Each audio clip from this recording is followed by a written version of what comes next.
uniforme, vocês já vão ver. Pronto. Começou? Então, bom dia, os conselheiros, conselheira.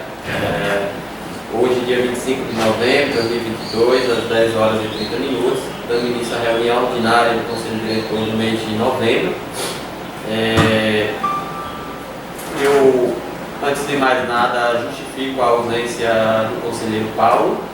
Ele está me substituindo em uma reunião da Câmara de Ensino, que foi marcada das 9 às 12 horas, então eu participei da outra reunião até as 10h30, e aí o professor Paulo me substituiu lá, estava sem quórum, então a minha saída teve que ser substituída para não prejudicar o andamento da reunião.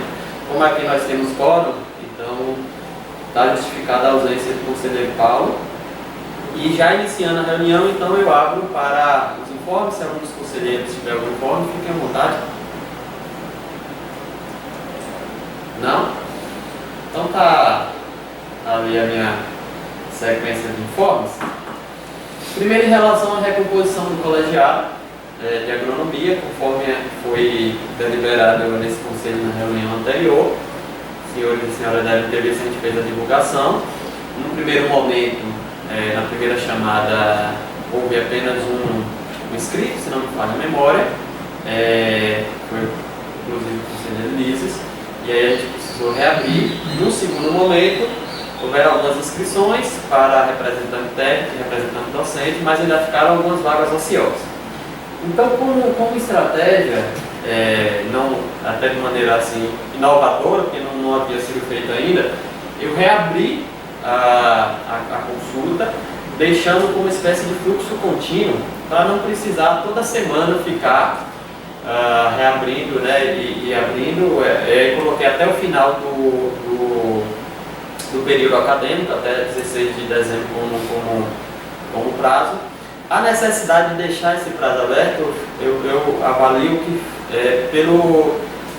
pela exigência do regimento geral, porque o regimento geral ele exige que seja a composição mínima do conselho formada por 5 membros, e aí o Câmara não está com 5. Então, a ideia é para que, claro, o colegiado consiga realizar suas atividades, partindo do princípio então, que o colegiado está ativo, pode realizar, e as vagas estão abertas para quem tiver interesse a qualquer momento ingressar no colegiado. Tá certo?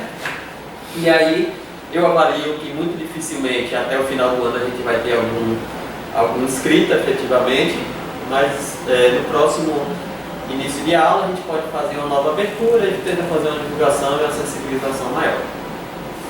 Certo?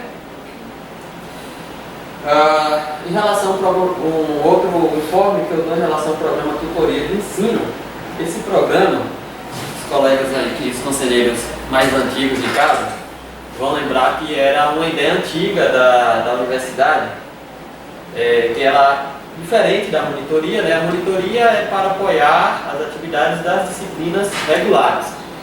O programa Tutoria ele parte do pressuposto da necessidade de um apoio em áreas do conhecimento aos estudantes ingressantes, considerando possíveis defasagens que existem no momento da formação do ensino médio e da chegada à universidade. Então são, eu acho que 4 áreas do conhecimento que podem ser contempladas: química, matemática, física e língua portuguesa. Não sei se tem biologia, agora fiquei na dúvida, essas 4 com certeza. São só essas 4. São só essas 4, né? O programa, a resolução, né, que regulamenta esse programa, ela foi aprovada recentemente, e foi dado início às atividades para sua realização. Já era previsto na própria resolução que no primeiro momento seria feita uma espécie de piloto. Esse piloto vai ser realizado para o próximo semestre no Centro das Humanidades. Então, inclusive o processo já foi aberto no Centro das Humanidades para início das atividades do programa Tutoria no semestre 2023.1. Para o restante dos centros, inclusive o nosso, vai ser dado início em 2023.2 e, portanto, a organização vai se dar no próximo semestre efetivamente. Semana retrasada, foi passada, teve uma reunião com a organização geral, o professor Romerico participou, a professora Flávia também participou representando a direção, não sei se alguns colegiados conseguiram participar, mas enfim, trazendo as informações gerais. Algo que a gente vai precisar fazer, e aí é um dos motivos, né, trazendo assim nessa sugestões do conselho, já nesse semestre, já agora até dezembro, encaminhar a formação de um comitê interno de seleção. Tem uma sigla, não esqueci, mas tem como responsabilidade esse comitê interno, propriamente dito, tocar o processo de seleção dos tutores, né? Porque a gente vai precisar ter, para cada, primeira coisa, cada colegiado, só falando muito rapidamente como vai funcionar, cada colegiado vai precisar deliberar qual a área do conhecimento prioritária para aquele curso. Então, a agronomia vai ver entre as áreas que tem possível qual a área ali que é mais necessária para e que se tornará obrigatório para os estudantes participar. A mesma coisa para a medicina veterinária. E aí vai precisar ter uma comissão que vai gerir esse processo, para fazer a consulta junto aos colegiados, para, no segundo momento, selecionar os tutores, que são os outros estudantes que vão ser tutores, selecionar os professores, ver, acompanhar os tutorandos, enfim. Para gerir esse processo de maneira interna, então a gente vai precisar, cada centro, montar a sua comissão. E aí, eu recebi essa semana a solicitação da formação dessa comissão. Não há nenhuma orientação ou exigência em relação à composição, seja número mínimo, máximo, ou ainda a característica dos membros, né? Precisa ter esses membros. Eu avalio, é claro que vai depender do número de interessados, quanto mais interessados, melhor, mas eu avalio que seria, no mínimo, 3 participantes. Eu acho que é um número adequado em termos de trabalho e de acompanhamento. E também avalio que seria importante ser mesclado entre técnicos ligados à parte acadêmica e professores da área também, para fazer essa composição. Essa era a minha sugestão, né? Aí a gente vai ter que fazer a consulta junto aos membros da comunidade, que é aqueles que têm interesse de participar. A participação ela é oficial, então vai ser portariada, vai ser reconhecida institucionalmente dentro das atividades já previstas no próprio resolução. Né? Então a resolução já prevê quais são as responsabilidades e atribuições dessa comissão. O que é que vocês acham em relação à sugestão de composição? Aí eu avalio que pode ser 2 técnicos, 1 docente, 2 docentes, 1 técnico, pode depender da disponibilidade e interesse. Alguma sugestão? Acho que pela definição das áreas, talvez pensar em docente até envolvido na área. Seria o ideal, a gente já imagina que a gente tem a noção, né? Se vai ficar entre talvez matemática, química. Eu acho que as 2 áreas de maior, no caso da veterinária, possivelmente a química, no caso da agronomia, possivelmente a matemática, não sei dizer. A agronomia, eu acho que eu acho que matemática e química na agronomia são necessárias. Isso. Eu acho que um nome já assim, que eu acho que a gente deve pensar em incluir, manter nessa comissão é o nome do técnico em ações educacionais. Sim, né? já pensei. Está intimamente ligado a esses programas. Já pensei, no caso a Eliane, né, a professora Eliane, e aí talvez 2 docentes, um da área de química, não tem como um da área de matemática, né? Eu acho que talvez fosse uma composição interessante para o nosso... É importante que esses membros que vão justamente organizar o processo de seleção, depois acompanhar o programa, a tutoria. Eu sei que existe, como é um programa institucional ligado ao órgão de ensino, a Pró-Reitoria de Graduação que gerencia, então tem recurso para auxílio financeiro dos estudantes, né, no processo, então tem também essa possibilidade. E vai ter a comissão lá de barreiras, né, a comissão geral, Sim, ela tem professores específicos dessas áreas que vão estar dando todo o suporte também. Perfeito. Porque a ideia como, né, repito, um programa, a ideia é que exista, claro, o respeito às especificidades locais, mas que exista um alinhamento institucional, com direcionamento em termos de assuntos abordados, de estratégias metodológicas, enfim, de colocação nesse processo. Tá bom? Então, ao longo da semana a gente vai tentar fazer esse encaminhamento. Eu vou fazer a divulgação por e-mail geral, até para todos ficarem, da comunidade ficar ciente, mas eu vou fazer também um contato particular com os colegas aqui citados, que eu acredito que é a composição mais direcionada mesmo. Certo.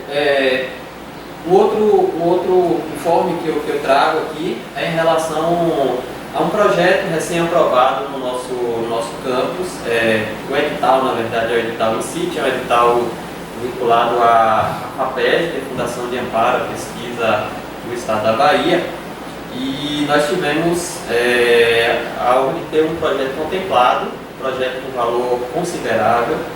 O projeto ele tem como foco ações relacionadas à produção de pequenos ruminantes, produção sustentável de pequenos ruminantes no semiárido baiano, mas ele foi construído de forma a contemplar uma grande quantidade de áreas, claro, relacionadas a essa temática, e também, e aí a importância de eu estar citando aqui no Conselho, que tem um recurso considerável para infraestrutura.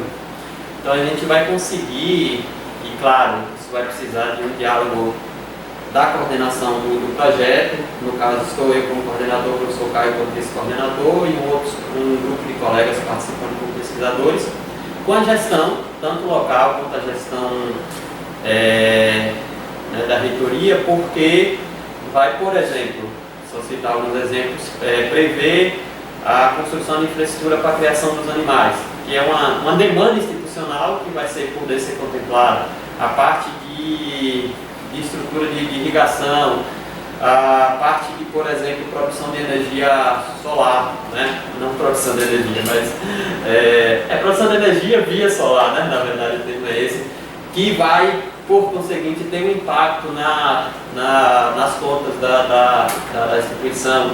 Então a gente vai precisar, claro, no primeiro momento, eu na configuração de diretor e de coordenador vou tomar frente, mas com a futura gestão e com a gestão da reitoria manter esse diálogo, já que é um projeto que obviamente tem uma repercussão individual dos pesquisadores, mas tem uma repercussão institucional importante, então precisa ter essa correlação aí, tá certo? Aí o projeto ele foi o termo de autórica já foi assinado, então a nossa expectativa é que até início de dezembro o recurso já esteja disponível, parte dele, e aí a gente já vai começar a executar, até porque não pode perder tempo. Então, do ponto de vista, por exemplo, de planejamento da Fazenda Escola, a gente já tem tido algumas conversas, discussões para começar efetivamente a implantação da área de produção animal lá na fazenda.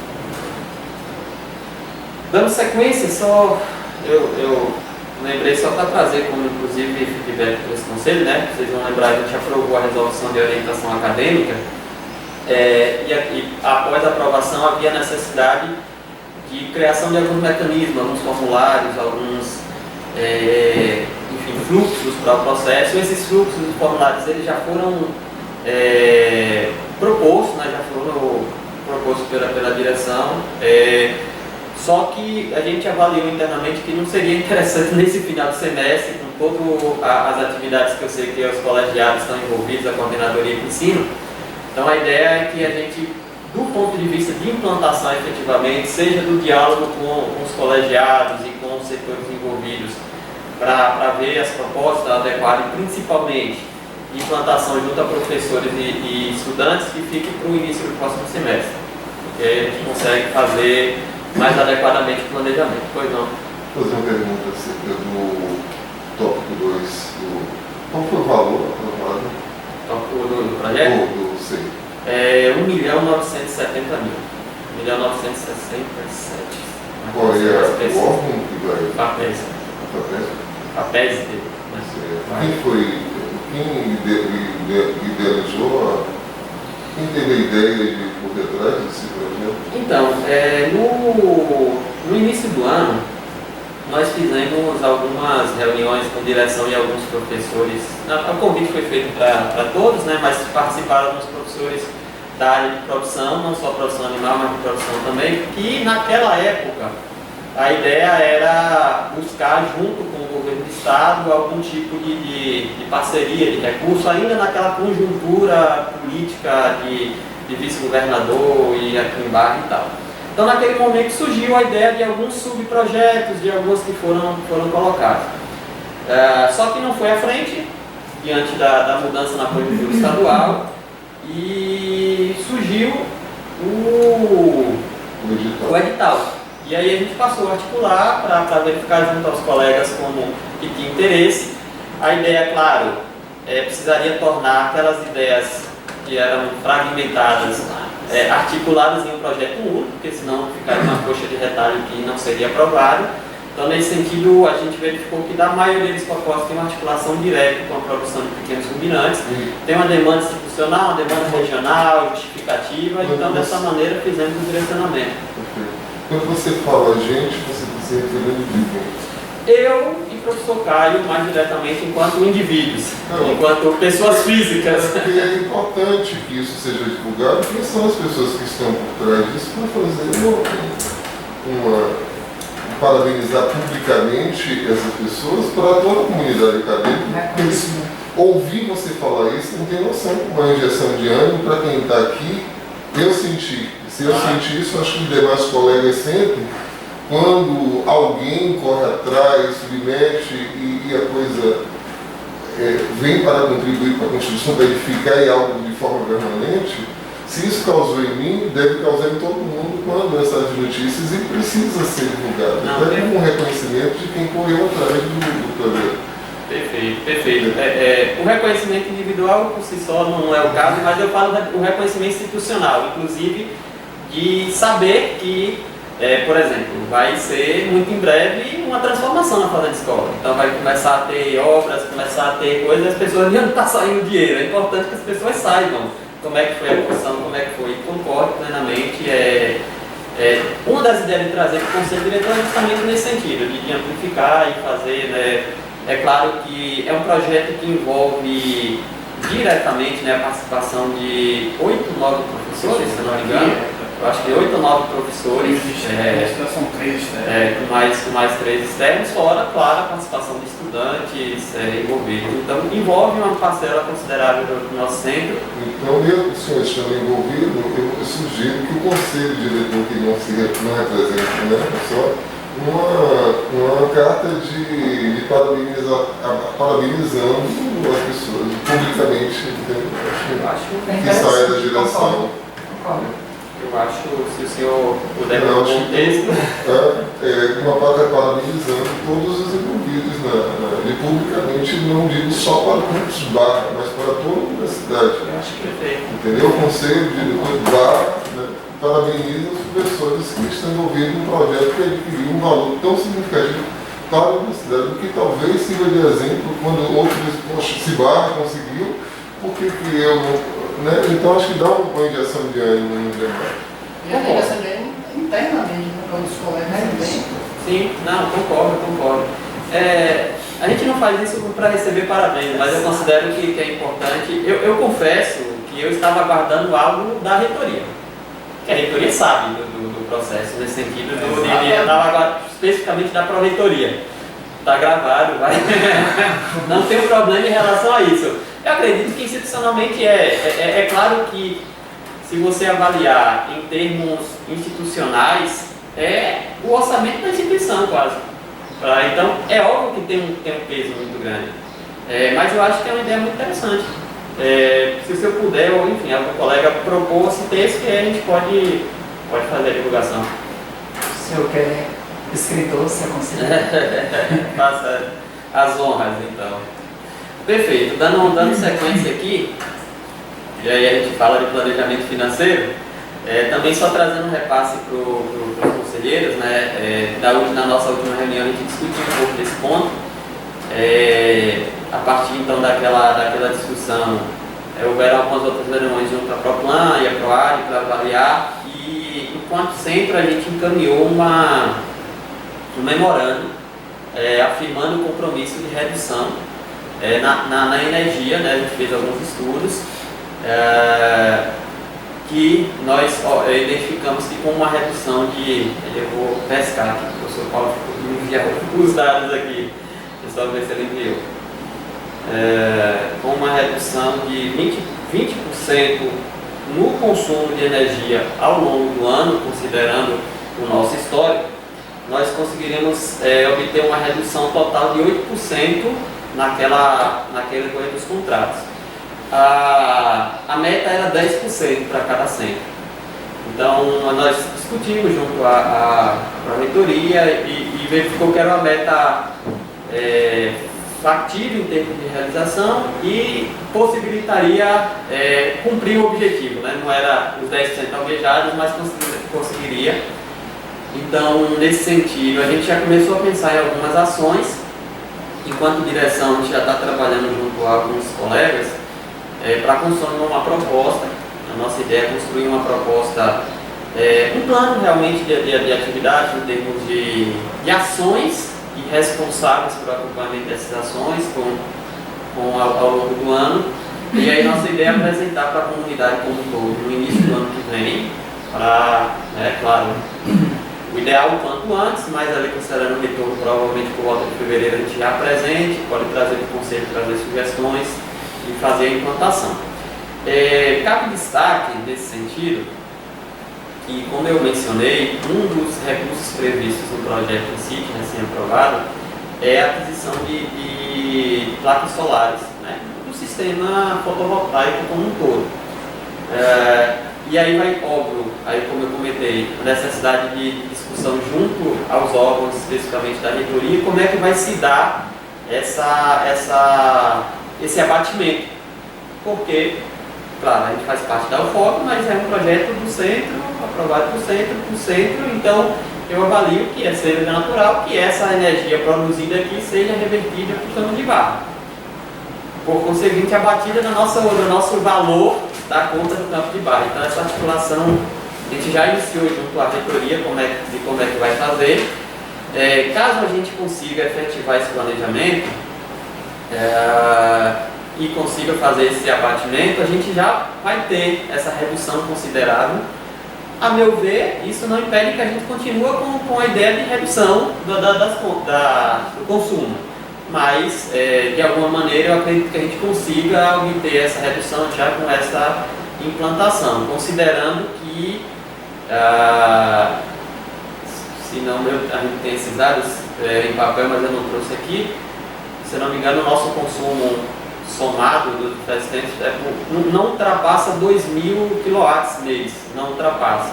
É um pouco, claro, vai aumentar com as atividades, mas mesmo assim, a perspectiva, a gente ainda não iniciou a fase de planejamento e execução, mas pelo recurso disponível, eu acredito que a gente vai conseguir produzir mais do que 2.000 kW mês aqui. Então, a gente vai conseguir, espero eu, abater todo o consumo, não só da fazenda, mas do hospital e do centro. E aí isso a gente teria essa folga, que eu entendo. E em dinheiro, tem representado quanto isso mensalmente? Mensalmente cerca de 5 mil reais, 6 mil reais. Não, aqui 5 mil fazenda, mais 7 mil e pouco, né? eu acho que dá uns 15 a 20 mil reais mensais, na verdade. Quando soma aqui, hospital e fazenda. 20 mil? Mais ou menos, por mês. A gente está falando de 240 no ano. É justamente esse valor que estava previsto para o ano, 240 mil. Que a gente nesse daí tem que reduzir 10%, era justamente esse valor. Certo? Então, só informar os conselheiros, deixar cientes desses procedimentos. Em relação a outro informe, né, essa semana nós tivemos a visita eu botei PROAI aqui, mas estava especificamente o pró-reitor, o professor Antônio, também vice-reitor, e o diretor de assuntos estudantis, o Adriano. Fizemos uma agenda tratando de temas relacionados às ações afirmativas e assistência estudantil, né? Foi bem interessante. Na parte da manhã, com ações afirmativas, teve a presença maciça dos técnicos, o conselheiro Cláudio, inclusive, estava presente. No período da tarde, que tratou de assistência estudantil, com enfoque muito mais nas questões de alguns editais, inclusive que vão ser abertos agora. Houve uma presença maior de alguns estudantes, não tanto, estavam em aulas e tal, mas eu apresentei alguns estudantes só para trazer esse informe para vocês. Dos informes da direção eram esses, mais algum? vocês gostariam de trazer mais algum comentário? Enfim, fique à vontade. Não? Não é isso. Deixa eu aproveitar, não estava aqui, mas só nesses momentos que estamos todos em conjunto, o professor Antônio ele comentou, me perguntou na verdade a respeito da situação daquele edital do Carrefour. Para finalizar agora a segunda etapa, né? De que se vai vir mesmo, porque aquela etapa, A primeira etapa tirou uma levada e agora vai não, ainda não está definido. a agronomia não ficou e a medicina veterinária ficou. Você conseguiu entrar com recurso? Não consegui efetivamente. Tá. Aí da veterinária então tá. Na verdade, eu até se ia verificar agora se está para sair. Já está no prazo de sair, né? Mas acho que até amanhã, depois, deve estar saindo. Mas eu passo isso. Para ampla divulgação, não sei se todos os conselheiros de ciência que nos assistem, é um edital de ações afirmativas que a empresa Carrefour abriu em nível nacional para apoiar a graduação e pós-graduação de estudantes negros, acho que indígenas também, é só negro, né? Público agora é negro. E aí os cursos tinham que se inscrever, nossos 2 cursos colegiados se inscreveram, o de agronomia foi desclassificado por descumprimento de alguns dos itens, segundo a avaliação indeferido. O de medicina veterinária foi, nessa análise prévia, contemplado com quantas bolsas? 5 bolsas. 5 bolsas. Foi 10. Ah não, 10 é a pontuação, tá certo. 5 bolsas, o valor da bolsa é um valor interessante. R$1.000 para um estudante de graduação, até formar. Até formar, né? É um valor muito interessante. Aí vai ser discutido a sugestão inicial, até pelo que eu conversei com o professor Antônio, é que se utilize já a seleção recém-feita, inclusive, pela Pró-Reitoria. Essa seleção ela tem um escalonamento, um ranking, vamos dizer assim, por índice de vulnerabilidade socioeconômica. Então, a ideia é que, contemplando os 5, pegar os 5 com maior vulnerabilidade, esses 5 deixam de ganhar a bolsa da universidade, que vai para os próximos na sequência, né? Esse é um pouco da lógica. Então, tá atento, né, professor, sobre a situação. Perfeito. Dando sequência ao processo de estágio probatório e progressão funcional, nós temos 2 processos para apreciação.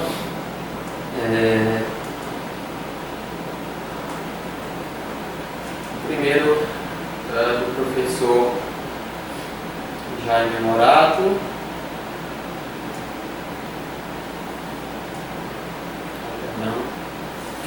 Professor Jaime, o período de progressão dele, aqui está a solicitação, é de 30 de novembro de 2020 a 30 de novembro de 2022. Foi, mas lá embaixo vai estar quem é o parecerista. Aqui está a documentação. A parecerista está lá embaixo, os comprovantes. Todos eu estou passando bem rápido, tá? Mas se algum conselheiro tiver algum ponto, também está no link enviado para a convocatória.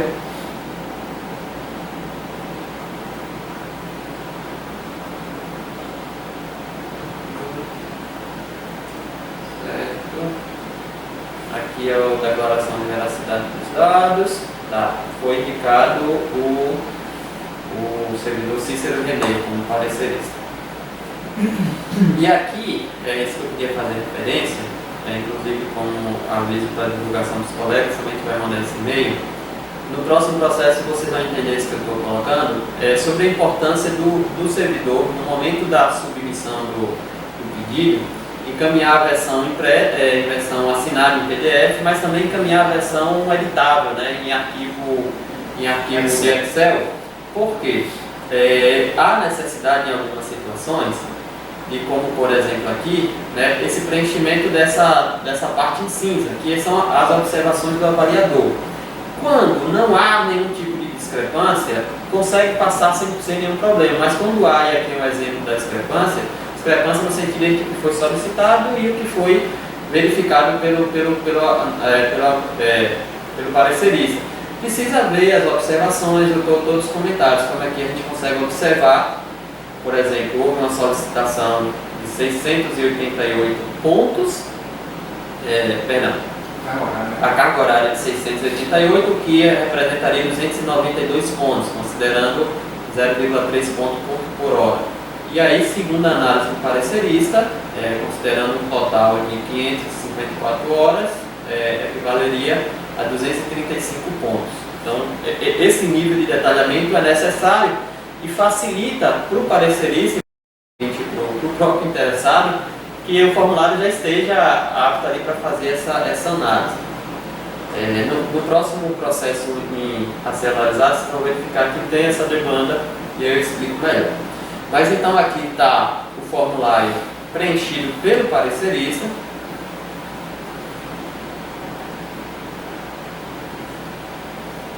Com os devidos comentários, quando relacionado. Você verificar que houve a solicitação de 494 pontos e foi considerado 430,37 pontos. Aí tem esse relatório, que é um relatório sintético, com as pontuações reconhecidas em cada item.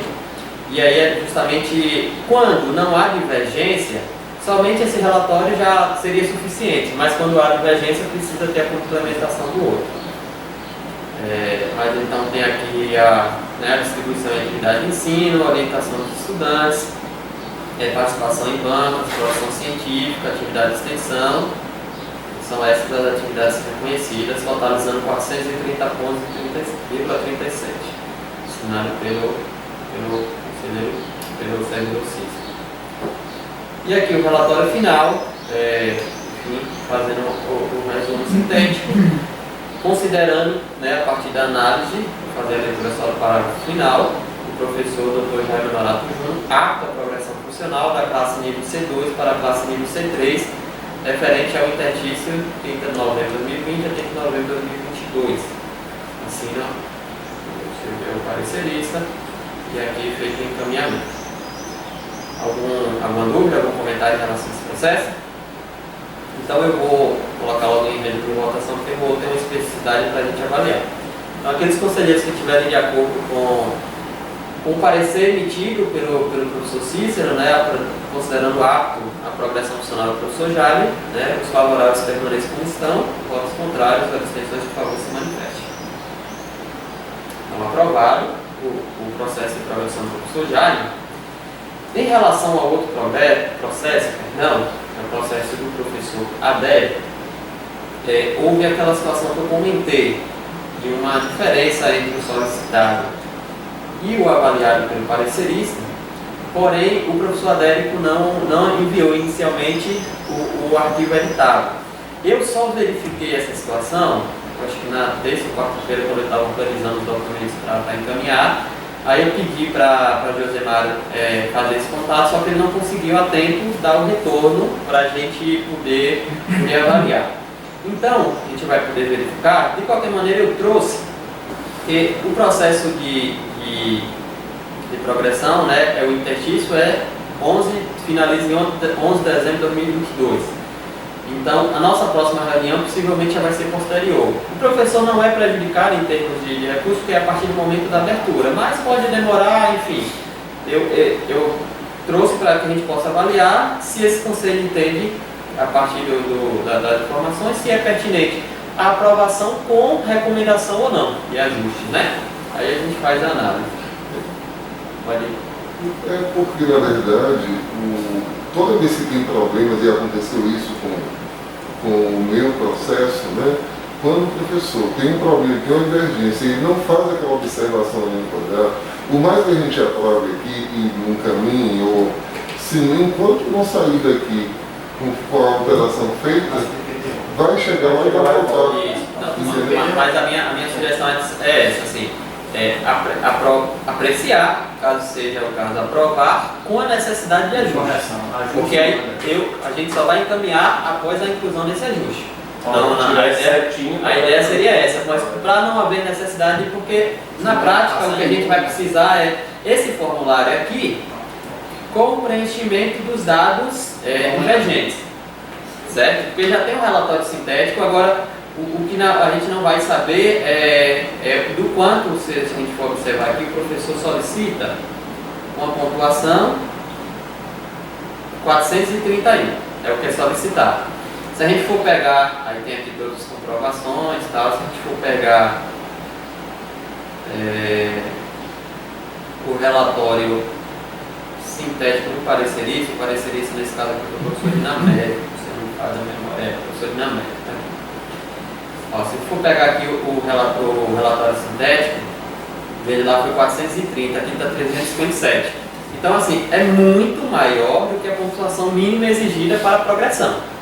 De qualquer maneira. Só que a gente não vai saber, e sem dúvida alguma, se a PPD vai mandar voltar, do onde foi que houve. Até a gente consegue saber, se for fazer análise, mas dá para ver assim, foi na atividade de ensino, mas não sabe o que das atividades de ensino houve essa redução. Só um pouquinho só. Eu já vi uma questão, que eu não sei se foi visualizada pelo parecerista, inclusive, que está dentro da vigência da resolução. Eu também está incorreto nesse sentido. Perfeito, mas no outra também. Isso altera o cálculo, quem faz o cálculo proporcional. Só destacando. Vai impactar diretamente em cima. Muito bem. No valor. No outro eu acho que isso foi verificado, só para confirmar. No outro estava com 20. Estava com 20, que é o. Eu verifiquei na hora que isso, essa informação. Esse estava sintético aí. É no outro que está lá. É no outro que está. Perfeito. É porque, né, só lembrando, essa resolução, que é aquela que dá uma pontuação a mais para o período de pandemia, ela deixou de ter efeito no início desse semestre. Então não é 24 meses, né? Vai ter que subtrair 24 meses até, acho que agosto, né? A lei é meados de agosto, tem que fazer essa alteração também, muito bem lembrado. De qualquer maneira, ainda necessariamente vai ter uma pontuação maior do que é necessária. Então, a minha sugestão para esse conceito é que, enfim, as dúvidas sejam tiradas, mas a gente possa apreciar de qualquer maneira com a aprovação, né, indicando uma aprovação com necessidade de ajuste, que é justamente esses ajustes mencionados. Certo? Então fica aqui, abro um parêntese para a discussão, né, e aí todos os conselheiros aqui têm ciência que a gente vê isso diariamente, o quanto há uma discrepância entre a pontuação necessária e a pontuação real. Assim, isso claramente a gente percebe que somente com isso daqui, com as atividades de ensino, já bate e muito, né? Isso é um dos motivos que faz com que nesse momento esteja em discussão essa resolução, a atualização dessa resolução, né? É óbvio que a progressão é um direito nosso, né, enquanto especificamente aqui categoria docente, mas ela por si só, enquanto política, ela precisa prever um estímulo de acordo com as ações, né? E aí não se observa assim, um estímulo automático para a colocação. Então isso está em discussão, eu acho que é bem importante institucionalmente ser avaliado. Eu acho que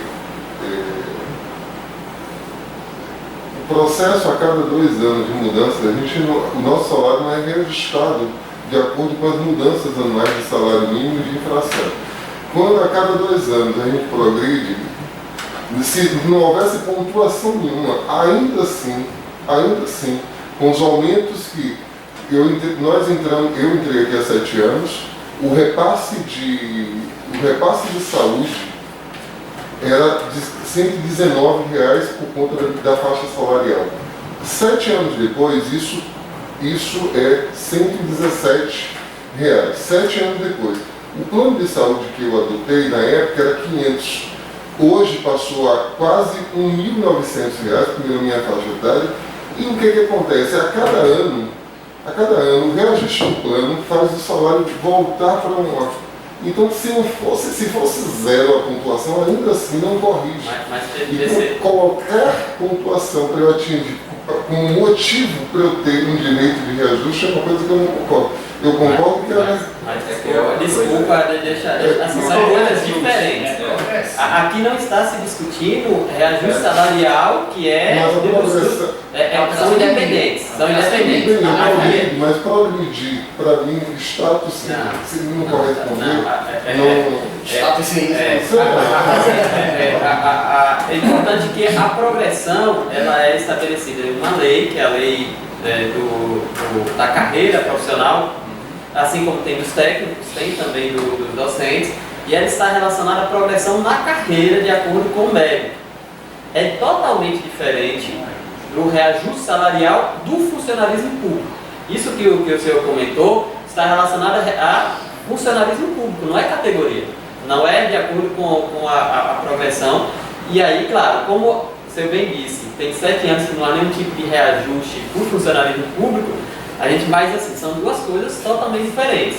E aí eu entendo que não é o caso de por causa de um problema, a gente criar outro também.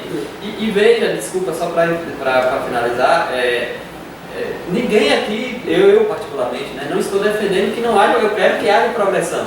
Eu só estou dizendo que o princípio da progressão não está sendo respeitado, que o princípio é estimular o servidor a realizar atividades para que com essas atividades ele tenha direito a uma progressão por mérito. E não está sendo assim. A progressão está sendo por tempo, quase que como reajuste salarial, que são coisas diferentes.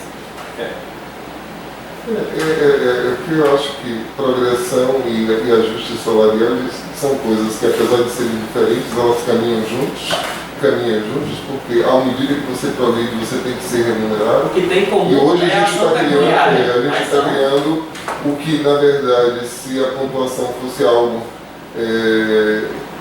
ou seja, ainda seria um processo de punição, porque o indivíduo que, se ele não conseguisse atingir uma pontuação, ele estaria extremamente prejudicado salarialmente, e hoje a pontuação acaba, que não é que ele está gerando um problema, é que a pontuação dele que deixa que a falha de um não prejudique muito o outro. Mas, enfim, eu até concordo que, de fato, tem que progredir. Mas eu só avalio não como uma punição, mas como um estímulo a quem recebe, a quem consegue atender. Se de fato a pessoa naquele interstício não conseguir, ele vai ter mais tempo para alcançar aquela pontuação.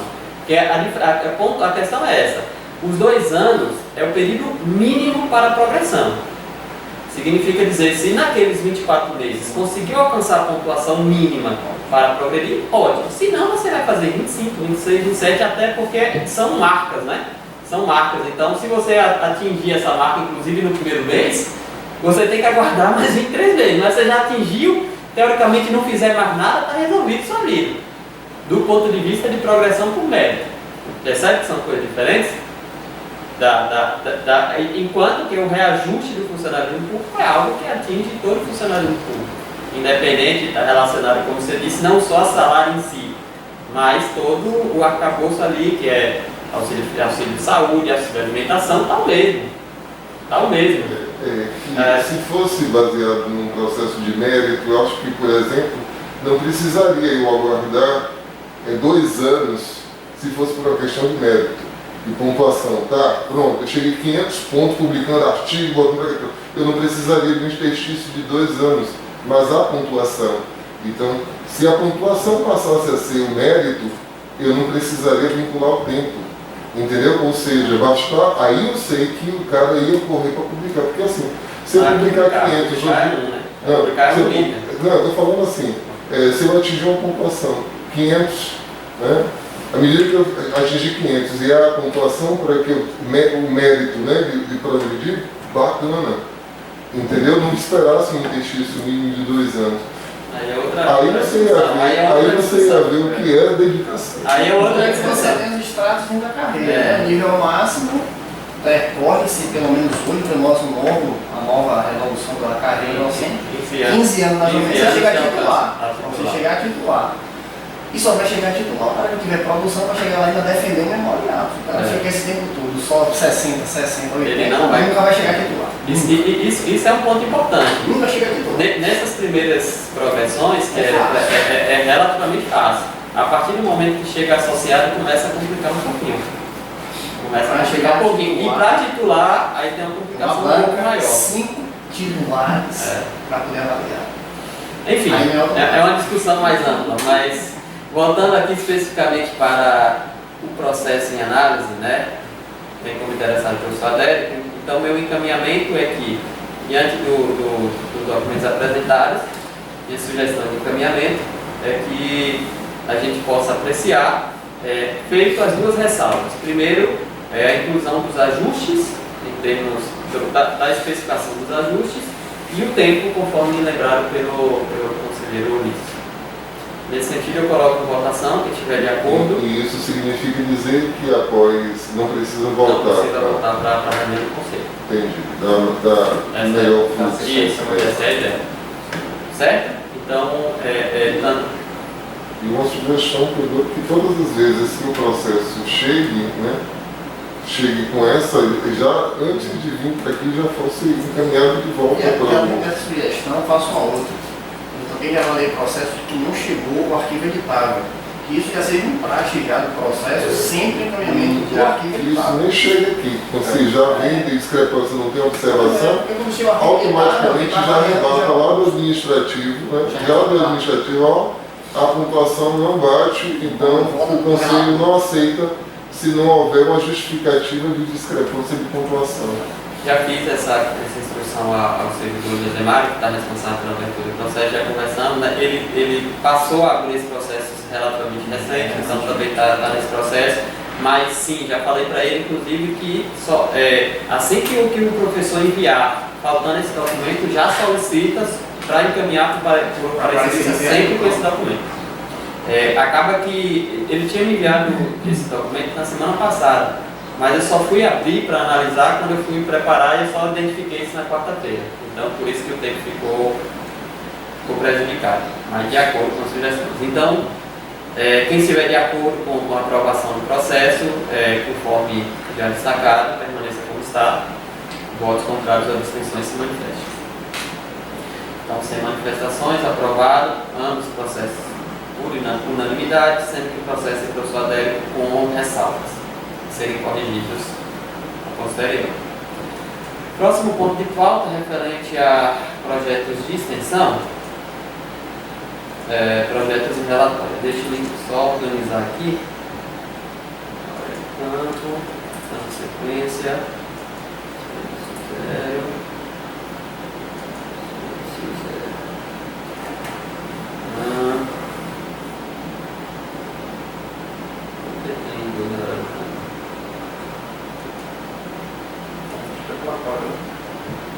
Parecer. Acho que são idênticos, né?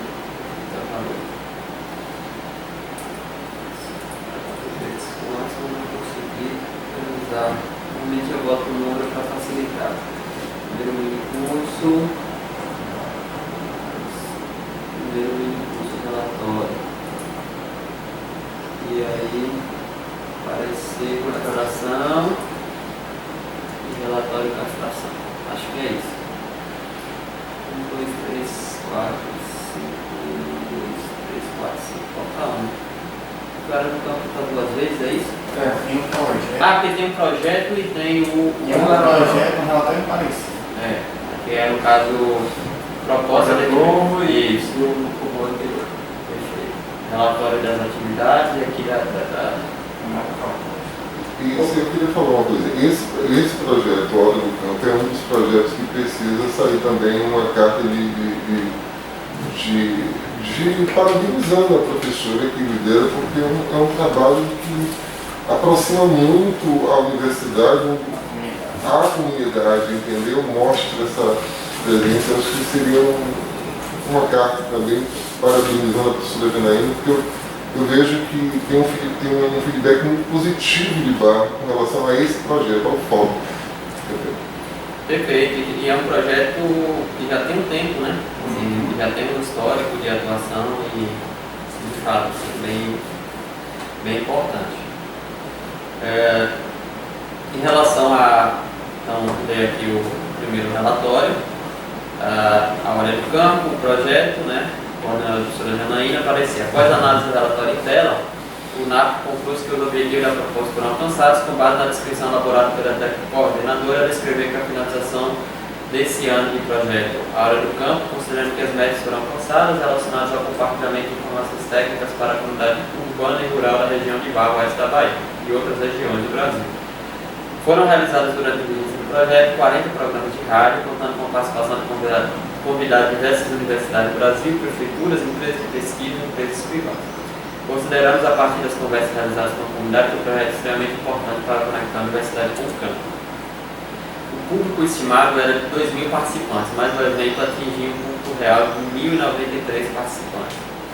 Diante disposto, o NAP emite parecer favorável à aprovação mediante a apreciação do relatório final desse parecer. Assim, o professor Célio, aqui está o relatório com o detalhamento dos participantes e respectivas cargas horárias. É importante destacar que, como prevê, né, são certificados os participantes em si, né, não os ouvintes, obviamente, até que não tem como acompanhar. E aqui todo o detalhamento. Pela audiência não tem como ter só pelo YouTube, por isso que ela consegue colocar. Eu verifiquei só no YouTube, e aí no YouTube você consegue visualizar quantas visualizações houver. Mas, por exemplo, na rádio você não tem como. Na rádio pela audiência não tem. Não tem como. É rádio comunitária, aqui na rádio oficial. Não sei como é que é isso. Pode até ter, mas talvez a rádio aqui não tenha as ferramentas para. Alguma dúvida, algum questionamento? Não. Deixa eu só organizar aqui primeiro então os relatórios. O outro é projeto, que é relatório, importância da administração, aparecer importância da administração. Eu vou pedir desculpa, eu preciso sair para. Tranquilo, a gente tem. Estamos com quórum e vai ter só mais uma pauta, não vai ser cancelada, que é da do planejamento, só vai divulgar. É só então, já que você vai precisar sair, a gente vai precisar marcar uma reunião na próxima semana extraordinária para apreciar o planejamento, porque precisamos dessa apreciação e aprovação do Conselho para encaminhamento da solicitação de professor substituto.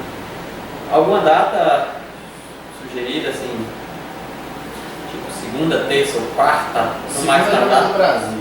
Então, a segunda é do Brasil? Segunda e sexta. Então vamos lá, terça e quarta. E quinta. Então temos 3 dias. Mas no caso a gente precisa, porque precisa. Tem 3 jogos do 2 jogos do Brasil. Brasil. Um segunda e um sexta. Terça-feira à tarde. Como é que vocês têm disponibilidade? Eu estou disponível. Terça à tarde? Eu não estou, mas eu acho que não vou estar com muita disponibilidade de qualquer maneira. Então não se preocupa muito comigo. Marcar. Tá, aí qualquer coisa também a gente você encaminha para o convite para a professora substituta, né? Professora Miriam. Então terça-feira à tarde, qual horário? 14 horas? 14 horas? 14 horas para mim tá bom. Acho que João Paulo ainda vai estar de licença, né? São 20 dias, né? Até o final do nosso mês, se não me engano. Ele vem a partir do dia 1º. Não, daí ainda dentro do. Tá. Então tá, então ficamos certos assim. Mas eu mando para o Obrigado. Obrigado. Então, próximo também relatório de atividade, relatório final. O primeiro mini curso de conservação de forragens, também coordenado pela professora Janaína. Esse é um curso, né? Após análise do relatório interno, o NAP conclui que os objetivos da proposta foram alcançados com base na descrição elaborada pela coordenadora, descrever que o mini curso cumpriu os objetivos esperados, em que estiveram presentes mais de 80 pessoas, sendo a maioria estudantes da Escola Técnica, CEP e Águas, produtores rurais da região e representantes técnicos. Esse resultado demonstra a importância da extensão e disseminação de informações técnicas aprendidas dentro da universidade, além da capacitação dos próprios estudantes da UFOP para o futuro profissional, uma vez que os meios foram os responsáveis por conduzir as atividades do curso. Então, o público estimado era de 60, mas atingiu um público maior de 83 participantes, diante do exposto na é favorável à aprovação do relatório. Aqui tem o detalhamento da participação, foi realmente muito interessante, uma participação bem efetiva. Aqui, neste caso, como é um curso, um evento, então é certificado tanto os participantes enquanto apoio ali, né, voluntários e tal, e os participantes em si enquanto público-alvo. E aí está toda a lista aqui. Uma dúvida? Pergunta? Mais um relatório, final de atividade de extensão, importância de aplicação de cães e gatos na saúde pública, é um projeto coordenado pelo professor Deusdete. Então, segundo parecer, eu vou ler aqui o ponto. Com base na descrição elaborada, ao apontar que a realização do controle populacional de cães e gatos no município de Barra e região, assim como o fornecimento de orientações básicas sobre controle e prevenção de zoonose aos tutores dos animais atendidos, além de aspectos referentes às questões de bem-estar animal e guarda responsável foram atendidos. Avançamos na temática e alcançamos parte da população da região, sendo desenvolvidas ações de educação e saúde visando a transmissão de informações. Diante do exposto, o NAP é favorável à aprovação do relatório. Temos aqui o relatório. O público estimado era de 150 pessoas, foi atingido por 900 pessoas. Não sei exatamente como foi feito esse cálculo, mas aqui estão os participantes diretamente envolvidos, a ação, as ações, e aqui a realização. Destaco que esse projeto ele é um projeto com uma parceria com a Prefeitura, especificamente com a Secretaria Municipal de Saúde, via Centro de Controle de Zoonose, e a gente, eu também, assim como vários outros, é ruim a gente começar a citar alguns projetos que pode excluir algum, mas esse eu acho que também tem dado uma repercussão muito importante, para além do serviço prestado para a sociedade, para a comunidade, inclusive incluindo as feiras de doação de animais, vai ter mais uma agora essa semana. Aqui não sei se diz exato, mas eu sei que eu converso bastante com o professor Dedé sobre esse projeto, ele também articula algumas ações.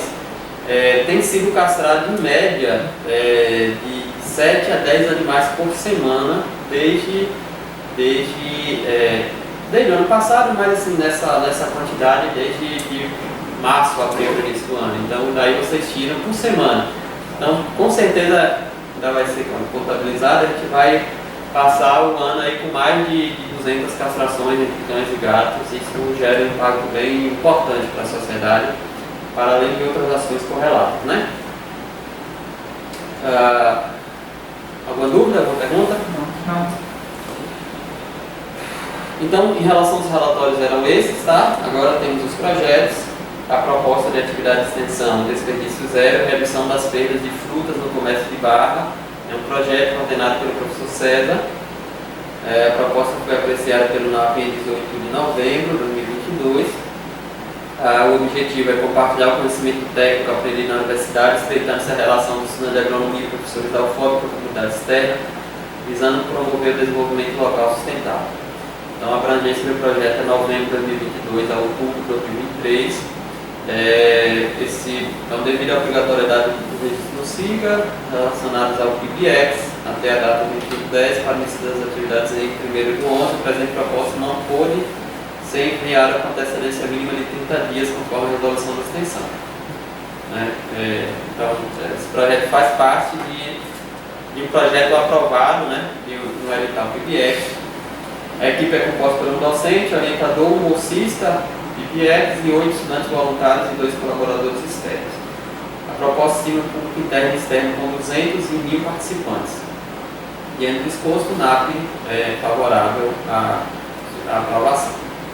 Aqui tem um projeto, alguma pergunta relacionada? Uma dúvida?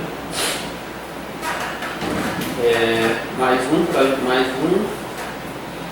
E aqui a renovação da hora do campo. Projeto já amplamente conhecido na nossa comunidade, nesse período agora de abrangência de novembro de 2022 a outubro de 2023. Como já conhecemos o projeto, não é necessário a leitura, só destacando que é um projeto também aprovado no edital PIBX, traz a mesma referência, enquanto participação uma docente, orientador, um docente da UFOB, um servidor TAI, um bolsista do PIBX, 3 estudantes voluntários e 2 colaboradores externos. A proposta estima 500 participantes internos e 1.000 externos, respectivamente. É isso? Alguma dúvida? Comentário? Não havendo, então coloque em regime de votação os pareceres apresentados pelo NAP, tanto para relatórios quanto para a proposta. Aqueles que estiverem de acordo com a aprovação dos pareceres e por conseguinte das propostas e relatórios permaneçam como está. Votos contrários ou abstenções se manifestam. Não havendo manifestação, então todos aprovados por unanimidade. Nossa pauta, só para me acompanhar aqui, então, passada, a gente não tem de pesquisa hoje. Próximo é planejamento acadêmico 2023.1. Eu já adiantei um pouco dessa discussão, que não vai ser possível hoje, mas passo a palavra para o conselheiro Romeric só justificar e, enfim, informar qual a situação do planejamento. Bom dia a todos mais uma vez, senhores conselheiros e senhora conselheira. Como já foi apresentado aqui no Conselho Diretor, nós preparamos um cronograma de realização das etapas do planejamento acadêmico. Nós tínhamos um prazo de dia 21 divulgar a primeira versão do planejamento finalizado com os horários, né? Porque a gente finaliza o planejamento com os horários de aula do semestre seguinte. E o 21, estabelecido pelo cronograma da Coordenadoria de Ensino. No entanto, nesse meio tempo nós tivemos alguns inconvenientes, vamos dizer assim, alguns, não vou nem dizer inconvenientes, mas tivemos algumas alterações naquilo que a gente tinha previsto lá atrás. Primeiro aqui, para 2023.1, nós precisamos incluir já a matriz nova para os ingressantes. Então, para isso, a gente precisa da finalização das matrizes pelos NDEs. Então, ainda estão tendo alguns ajustes, tanto dentro do NDE da agronomia, quanto dentro do NDE da medicina veterinária. E isso trouxe um impacto, né? Quando foi a notícia que a gente recebeu bem recente, tem nem um mês, eu imagino, que a gente recebeu essa notícia, isso já trouxe um impacto grande, porque uma vez que vai mudar as disciplinas que vão ser ofertadas, vai mudar os encargos docentes e, consequentemente, mudando o encargo docente, dos efetivos, muda também o que vai para os temporários. Né? E hoje a gente tinha como finalidade, inclusive, aprovar esse planejamento para poder tocar a solicitação de novas vagas para contratação de temporário e os processos de renovação. E aí não tem como, ficando para a reunião extraordinária da terça-feira. O outro ponto associado a isso também, o planejamento hoje não está pronto para aprovação, é que a gente teve sinalização de professores que estão solicitando licença, né, efetivos, licença para tratar de interesse particular, então provavelmente não vão estar no centro no próximo semestre. A gente precisa remanejar esses perfis, né, quer seja para temporários que já estão na casa, quer seja para temporários que vão para novos perfis de temporário. Então tudo isso requer um cuidado da coordenadoria, né, avaliar todas essas variáveis para que aquelas disciplinas que vieram no colegiado, que foram solicitadas pelos coordenadores, elas sejam de fato garantidas à oferta. Assim como também viu a demanda da medicina veterinária de reoferta de disciplinas, ou melhor, a gente refazer o planejamento, porque é importante contextualizar também dentro dessa, né, já que está gravado, o pessoal está ouvindo, tudo isso está atrelado a uma série de fatores, entre os quais a gente tem cancelado 2021.2, né, a gente tem uma defasagem de componentes que já não tinham sido ofertados no ensino remoto. Então a gente tinha uma defasagem lá de trás no ensino remoto, lá no início, na verdade, no início do ensino remoto, que nos 3 semestres que aconteceu o ensino remoto, né, semestre letivo 1, 2 e 3, os suplementares. Suplementares mesmo, eu sempre confundo, é isso. Né? Não, especiais. SLE, os especiais, suplementar foram aqueles primeiros de 2020, foi pouco. No semestre letivo especiais não foi suficiente 3 para atender a demanda lá de 2020, né, que a gente teve com a suspensão das atividades, depois veio o cancelamento do semestre de 2021.2. Do ponto de vista de planejamento, a gente atenderia tudo, deixar bem claro isso, daquilo que a coordenadoria planejou, junto com os colegiados, toda a sequência de componentes. Hoje a gente estaria numa situação de entrar 2023.1 com o fluxograma totalmente equilibrado. Só que assim, a gente controla o que vai ser ofertado, a gente não controla a recepção dos alunos ao planejar. Então, ao longo desse tempo, se nós formos analisar as turmas, principalmente 2020 e 2021, tem alunos que priorizaram disciplinas lá do final do curso e deixaram de fazer disciplinas que estão mais para o início do curso. Então, a gente tem um desequilíbrio muito grande. É algo que é basicamente cada aluno está seguindo um fluxo diferente dentro do curso e a gente precisa normalizar isso para não gerar um problema lá na frente. Então, isso gerou uma demanda grande na veterinária. O professor Eduardo teve que se debruçar nessa demanda e me apresentar uma nova demanda, diferente daquela que tinha vindo anterior, que era com base no que nós havíamos planejado para a oferta de disciplinas ao longo, né, do ano de 2022 e, consequentemente, 2023.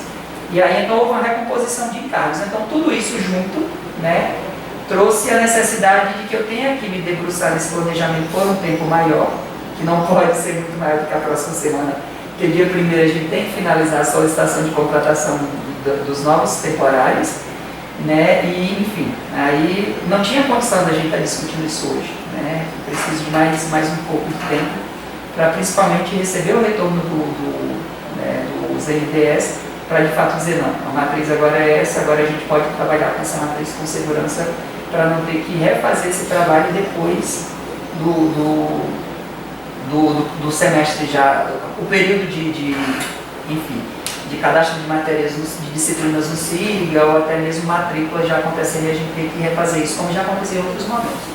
Certo? Então, por isso, não vai ser possível a discussão dessa pauta hoje. Foram muitas questões que não vale discutir agora, que gerou isso aí, mas tínhamos os 3 semestres, o que foi cancelado e os que viriam, né? 2022, 2021.2, 2021.2, 2022.1 e 20.3 dentro de uma tabela e viemos controlando as ofertas para cada turma. No entanto, não significava dizer que o estudante estava fazendo o pacote diante. Quando ele viu aquele monte de disciplinas, ele achou que poderia fazer o pacote dele. Só que, se não pega, por exemplo, Fisiologia 2, no semestre seguinte, se a turma inteira não pega 2, no semestre seguinte, que tem 5 disciplinas que dependem da Fisio 2. Então, isso praticamente inviabiliza e não adianta o colegiado ofertar disciplinas que os estudantes não podem pegar. Então, fizemos algumas reuniões exatamente com o aluno, com eles. Teríamos que fazer planejamento para diversos núcleos dentro, e aí não havia essa possibilidade, então chegou a um consenso com a turma quais seriam os componentes que menos impactariam na vida deles, diante que eles estavam comentando que o que estaria sendo ofertado não daria para fazer. Principalmente a turma 2020, que foi a que menos seguiu a orientação do colegiado em termos de planejamento.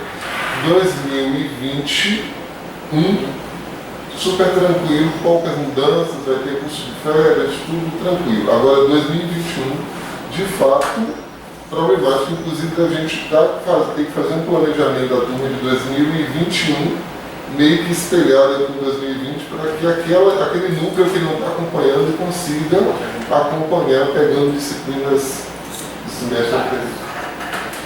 Ok, ressaltando, o professor fez referência a 2 solicitações que a direção recebeu recentemente de professores com pedido de licença para, o termo é esse, né? Licença para tratar de assuntos particulares sem vencimento. Então, é uma solicitação prevista, a gente nunca tinha tido um caso desse tipo, é claro, fui buscar informações a respeito. Aquilo que tem o maior impacto em termos acadêmicos, né, que é em relação à possibilidade de contratação de consultor substituto, foi confirmado, né, junto à Pró-Reitoria que sim, é possível fazer a contratação. Então, do ponto de vista das atividades de ensino, o impacto é menor. Eu não vou dizer que não existe impacto, mas o impacto é menor. E aí, diante disso, eu nem trouxe essas questões para o Conselho Diretor. Claro, conversei sobretudo com o coordenador do ensino, né, que tem a relação. Vocês são prova, né, que sempre que são questões de movimentação de pessoal, eu trago para o Conselho para a gente apreciar algumas situações até o colegiado. mas por dois motivos eu não trouxe. Primeiro, que é uma solicitação do professor direta, que não tem um impacto, pode sim ser negado, pode. O próprio formulário ele já prevê na assinatura da chefia imediata autorização ou não autorização. No caso, não autorização com justificativa expressa para isso. Então, tem que ter uma justificativa relacionada, que eu particularmente não consigo visualizar essa justificativa. E também tem uma questão do fluxo do trâmite de tempo, porque por motivos óbvios a gente precisaria se planejar para contratar substituto, que o prazo é agora, de solicitação de abertura, né? Então, quanto mais esses processos demoram, a gente acaba tendo impacto negativo lá na frente em termos de contratação de substituto. Os professores que solicitaram, então, foi o professor Jaime, com licença a partir de início de janeiro, 5 de janeiro, se não me falha a memória, e professor Humberto com licença, ele tinha solicitado agora já para meados de dezembro, mas como ele tem férias, então vai ser depois das férias deles que vai ficar para meados de janeiro.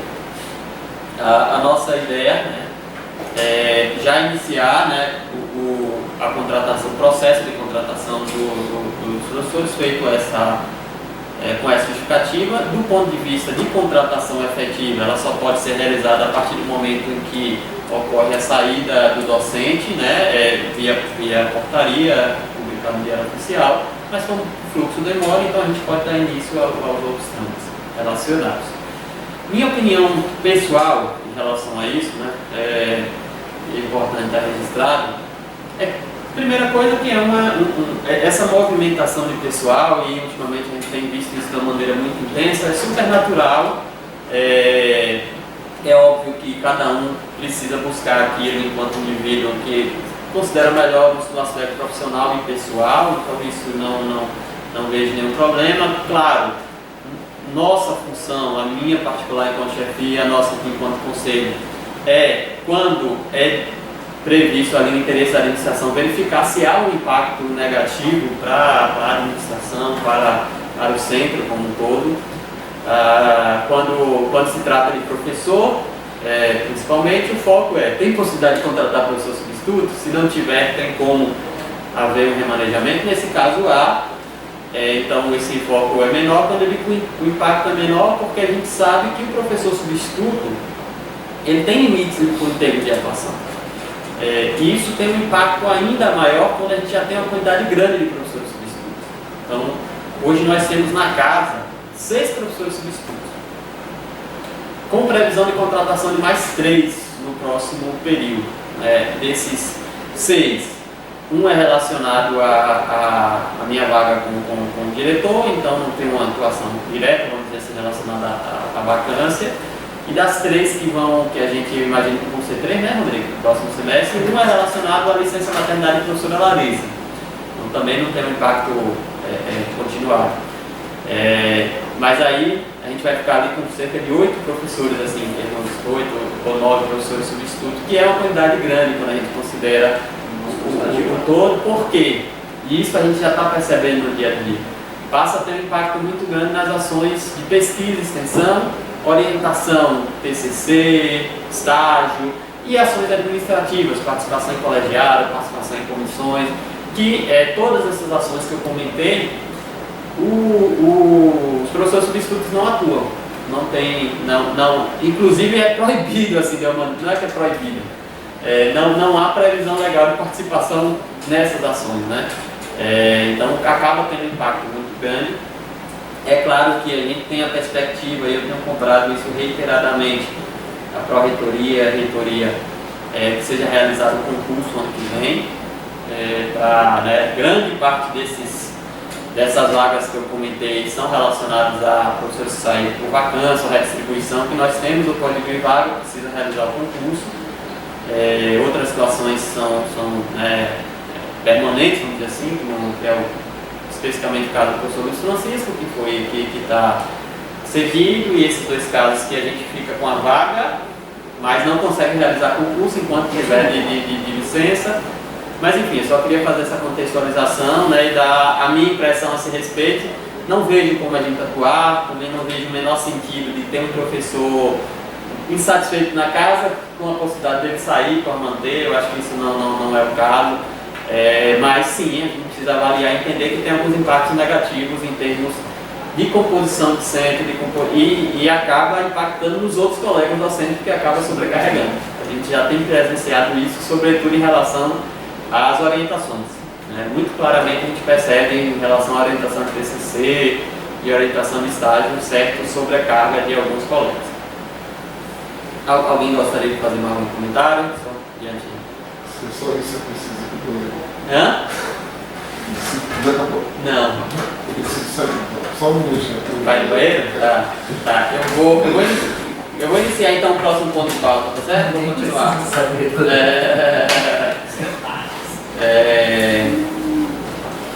Então, em relação ao planejamento acadêmico, só acertar, então nós teremos a reunião terça-feira, para o professor consegue, né, professor, daqui para terça-feira, fazer a apresentação. As solicitações de contratação e renovação do substituto é até dia 1º, até quinta-feira. Então a gente vai ficar com esse prazo aí para. Mas dá para a gente, que é a abertura dos processos. O IN10 finalizam quando realmente a confirmação das matrizes O professor Romerico pode falar da ideia de agronomia, depois eu comento. Agronomia nós finalizamos com o custo, finalizamos. Já com a matriz, com as disciplinas e a presença dela no semestre.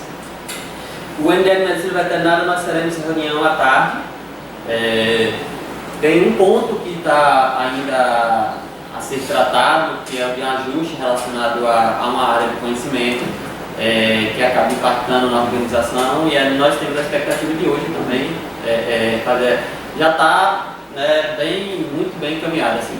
Essa primeira parte, os dois NDEs tem... Mas não precisa ser aprovado no conselho, não? Mas para as novas matrizes? Então, o que é importante explicar? Para efeito de PPC e de encaminhamento do PPC, vai ter que seguir o fluxo. Antes do conselho aprovar no colegiado, o conselho diretor, Câmara de Ensino, mas isso é o PPC como um todo. Que a matriz, é claro, é o coração ali do PPC, mas não é única. Inclusive porque essas matrizes que estão sendo aprovadas, elas estão sendo aprovadas enquanto esqueleto, vamos dizer assim. Não está nem sendo discutido emenda, não está sendo discutido o pré-requisito, está sendo discutido ali que é o mais complexo, a estruturação e a composição diária. Mas essa demanda que surgiu, que o professor Romero comentou, que foi uma solicitação da Proreitoria, que eu acho que é uma estratégia importante, já prevendo essa composição inicial da matriz já definida, sem o detalhamento, mas já verificar quais são as disciplinas de primeiro semestre para os estudantes ingressantes do ano que vem já iniciem com essa matriz. Claro, não vai estar o PPC aprovado, mas já que a gente já consegue agilizar um ano, vamos dizer, em termos de atuação. É isso. E aí, só fazendo, adicionando, é importante que os NDEs eles tenham o comprometimento de, pelo menos a estrutura do primeiro semestre dos cursos, já definirem bem claro para não ter possibilidade de alteração futuramente. Para depois, da turma 2024, 23 continuar andando, sair e a gente ter que estar entendendo, mexer. É importante isso, nós já tivemos a experiência lá no início, sobretudo no curso de Medicina Veterinária. Eu, na época, participava inclusive da coordenação do colegiado, e era o quanto impacta negativamente quando ficou mudando, porque aconteceu algo semelhante. Começou o curso, então tinha uma matriz, aí no segundo semestre teve uma segunda matriz, no terceiro uma terceira matriz, e isso gerou um problemaço para a gente conseguir ali na turma 2014 e 2015. Então é importante que bater o martelo na matriz, bater o martelo. E aí, claro, precisa ser discutido, eu acho que isso está sendo feito, está sendo discutido com os pares, enfim, para poder encaminhar. Dando sequência ao nosso último ponto de pauta, a proposta de resolução para a composição de listas tríplices. Eu fiquei na dúvida se era no plural ou no singular, mas era no plural porque são duas listas tríplices, um para vice e outro para diretor. Então, para a escolha de diretor e vice-diretor do Centro Multidisciplinar do Campus de Barra, quadriênio 2023/2027. Nós já discutimos isso nesse conselho na última reunião ordinária, a necessidade de realizarmos o processo eleitoral conforme previsto na legislação atual, ainda este ano, considerando que a gestão atual finaliza o seu mandato em 5 de abril e precisa ser encaminhado o processo com antecedência de 60 dias. Então, respeitado aí o período de férias, a gente precisa finalizar isso até dezembro. Diante dessa demanda, então eu já trouxe como proposta, encaminhei por e-mail, não sei se os conselheiros conseguiram visualizar, mas é relativamente curta a resolução. Basicamente, seguindo a legislação, a margem de manobra da proposta de resolução ela é pequena, mas tem alguns pontos que a gente pode discutir. Seria então a resolução CMB-UFOB número 03, né? Nós já tivemos aprovado 2 resoluções a ser ajustada, que estabelece o cronograma de composição das listas tríplices para a escolha do diretor e vice-diretor do Centro Multidisciplinar Campos de Barro da Universidade Federal do Oeste da Bahia e do referido campus para o quadriênio 2023-2027, né? Essa especificidade é importante destacar porque os diretores eles atuam como diretor de centro e de campus, então é uma eleição para essas duas funções, vamos dizer assim, relacionadas. Eu não vou ler tudo, viu, pessoal? Eu vou fazer destaque para aqueles pontos, mas por favor fiquem à vontade. Então aqui aqui para ser sendo apreciada e aprovada hoje, a gente destacar os considerandos, né, que é bem importante, alguém tiver dúvida, eu fiz a consulta das leis que definem, né, como deve ser o rito, justamente tanto a lei 9.192 de 1995, né, que é a redação atualizada da 5.540, 68, o decreto de 1916 de 1996, e a nota técnica, que aqui eu falei que era um órgão, que é na verdade da Secretaria significa SESU, Secretaria de Superior, de Educação, de Ensino Superior, isso, de Ensino Superior do MEC, que traz orientações acerca do processo, que em síntese ele determina que para a composição dessas listas tríplices, o processo deve ser realizado nos órgãos superiores de cada unidade de deliberação, né, superior, com a composição obrigatória de no mínimo 70% docentes, 15%, 70% docentes, na verdade, né? Essa é o que está definido, e aí, por conseguinte, composição de técnicos e estudantes. Que faz jus aqui, nesse caso, ao nosso conselho diretor, que tem justamente essa composição e essa organização. Então, tem aqui o detalhamento, que a inscrição dos candidatos ocorrerá conforme o cronograma em anexo, depois a gente dá uma visualizada. Em termos de possibilidade, né, no parágrafo único, está previsto na lei também, que para a composição precisam ser membros do quadro permanente do Centro Multidisciplinar do Campos de Barra, ocupantes do cargo de professor titular ou de professor associado 4, ou que sejam portadores do título de doutor, neste caso, independentemente do nível da classe do cargo ocupado. É o texto que está na lei, só está repetido aqui, certo? As inscrições, a sugestão é que elas sejam encaminhadas para o e-mail do campus, para o e-mail da direção, com os seguintes documentos: a solicitação de inscrição assinada, está em anexo, a ficha funcional do candidato, que pode ser, aqui já precisa ter uma correção, porque não existe mais seguir RH, né?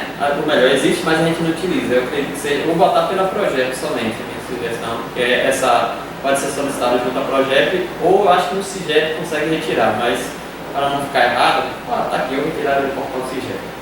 Perfeito. RG, CPF, diploma de doutorado e currículo Lattes atualizado.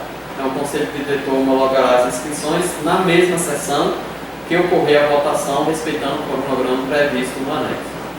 E em caso de empate, considere-se o candidato com maior tempo de exercício docente no Centro Multidisciplinar do Campos de Barra. Artigo 4º, em relação à composição do processo a ser encaminhado para a reitoria. né, precisa ter os atos normativos internos que disciplinaram o processo, no caso da resolução, extrato da ata ou ato da reunião do Conselho Diretor que deliberou sobre o processo dessa reunião, que aqui estamos, lista de presença da referida reunião com a identificação da categoria de cada um dos presentes. Na verdade, eu acho que essa ata aqui é o processo, o que da via da homologação. Solicitação de inscrição de cada candidato, ficha funcional com quadros curriculares, cópia de RG secreto e diploma dos integrantes. Esta resolução entra em vigor na data de publicação no boletim de notícias, conforme já ocorre. Então, essa é a resolução simples. Aqui o cronograma, a sugestão que eu trago é que ocorra as inscrições no período de 5 de dezembro a 9 de dezembro de 2022, a homologação das inscrições até 16 de dezembro, a eleição da lista tríplice até 16 de dezembro, o envio da lista tríplice até 5 de fevereiro de 2023, exatamente 60 dias antes. Até, né? Claro que vamos nos organizar para ser antes. Assim, finalizando, ainda temos aqui os outros anexos. Anexo 2 do formulário de inscrição. Só. É isso. Algum comentário, dúvida, sugestão? Dúvida. Pois não. No calendário, o cronograma. Inscrições das candidaturas naquele período ali. Isso, qual a dúvida? É importante destacar que essa resolução ela trata especificamente e unicamente do processo composto pelo Conselho Diretor. Consulta, na realidade, a consulta à comunidade é algo informal. Que inclusive não há nenhum tipo de relação com essa nossa Isso é resolução. mais legal. Entendi. E aí é importante destacar que o processo exige, né, conforme está aqui, que seja encaminhado obrigatoriamente 3 nomes para diretor e 3 nomes para vice-diretor. Certo? Então isso é uma obrigatoriedade do processo, seguindo aqueles requisitos lá exigidos. Dúvidas? Alguma pergunta, alguma sugestão? Então fica, né, enquanto calendário, eu pensei, aprovando hoje, a gente encaminha para o boletim de notícias, deve ser publicado, acho que na segunda-feira, e aí passa a ter validade da segunda-feira, vamos considerar dia 28. Então teria ali o período de divulgação, enfim, o período de 5 a 9 para inscrições, e aí teríamos essa semana para a realização da nossa reunião. Eu botei até dia 16, significa dizer que pode ser antes, aí isso a gente vai verificar. E a consulta ficou no dia 7, a consulta informal, dia 7. Então não tem tempo suficiente para a comissão eleitoral enviar. Eu acho que já tem que demorar. Certo? Então, não havendo mais nenhuma dúvida, coloco em regime de votação. Quem estiver de acordo com a aprovação da referida resolução permaneça como está. Votos contrários ou abstenções se manifestem. Sem manifestações, então aprovada a nossa resolução e aí a gente vai dar os encaminhamentos necessários. Não havendo mais nenhum ponto, pelo menos da minha parte, alguns conselheiros gostariam de manifestar. Então, não havendo, declaro encerrada a nossa reunião às 11h57 do dia 25 de novembro. Eu peço a gentileza de alguém que poder desligar aí, alguém? Eu não sei. Eu acho que deve ter algum stop, algum negócio vermelho, eu também não sei especificamente não. Tá funcionando? Tá funcionando desde a Gravando. Como se tivesse vivido Aqui. esse Isso é momento. algo momento.